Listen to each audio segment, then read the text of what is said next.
This is the most important and crucial period of your lives, for what you do now and what you decide now at this age may well determine which way your life shall go. Hey guys, welcome to Influential Info. Join us today as we look at the life of American hero Martin Luther King Jr. Martin Luther King was born Michael Luther King on January 15, 1929 in Atlanta, Georgia.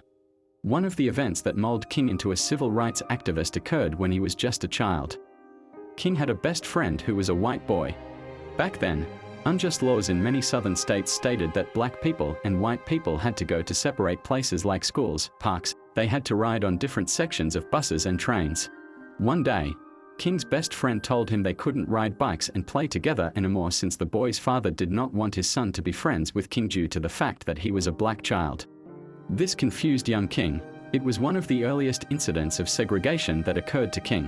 In 1944, at the age of 15, Martin Luther King Jr. enrolled at the Morehouse College. It was the college from where both his father and grandfather had graduated. He graduated in 1948. King later enrolled in Crozer Theological Seminary. There he graduated with a Bachelor of Divinity degree in 1951. Later that year, King began his doctoral studies in systematic theology at Boston University. While pursuing doctoral studies, King also worked as an assistant minister at Boston's historic 12th Baptist Church. In 1953, King married Coretta Scott. They had 4 children together. On December 1, 1955, Rosa Parks, an African-American woman, refused to surrender her bus seat to a white passenger and as a consequence was arrested for violating the city's segregation law. Activists formed the Montgomery Improvement Association to boycott the transit system and chose King as their leader. In his first speech, King stated that peaceful protest was the only way. Their patience had withered out and they needed justice. A year and a few weeks later, the city's buses were desegregated.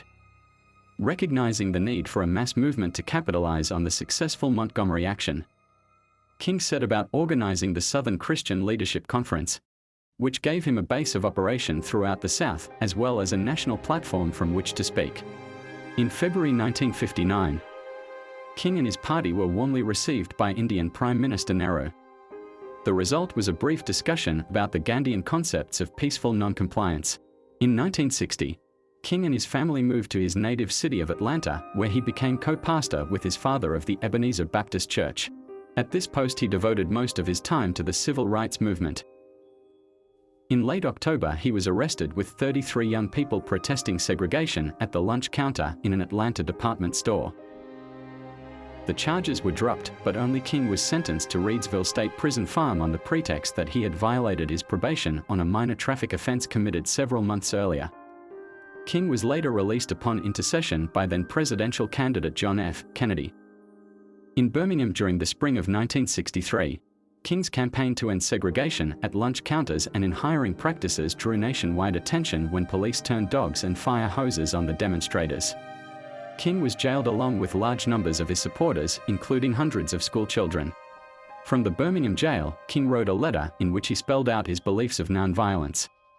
Near the end of the Birmingham campaign, King joined other civil rights leaders in organizing the historic March on Washington. On August 28, 1963, an interracial assembly of more than 200,000 gathered peaceably in the shadow of the Lincoln Memorial to demand equal justice for all citizens under the law. It was at that time he gave his most famous speech. I have a dream that one day this nation will rise up and live out the true meaning of its creed. We hold these truths to be self-evident, that all men are created equal. In the following year, the Civil Rights Act of 1964 was passed and it authorized the desegregation of public accommodations as well as employment. During December of that year, Martin Luther King Jr. won the Nobel Prize.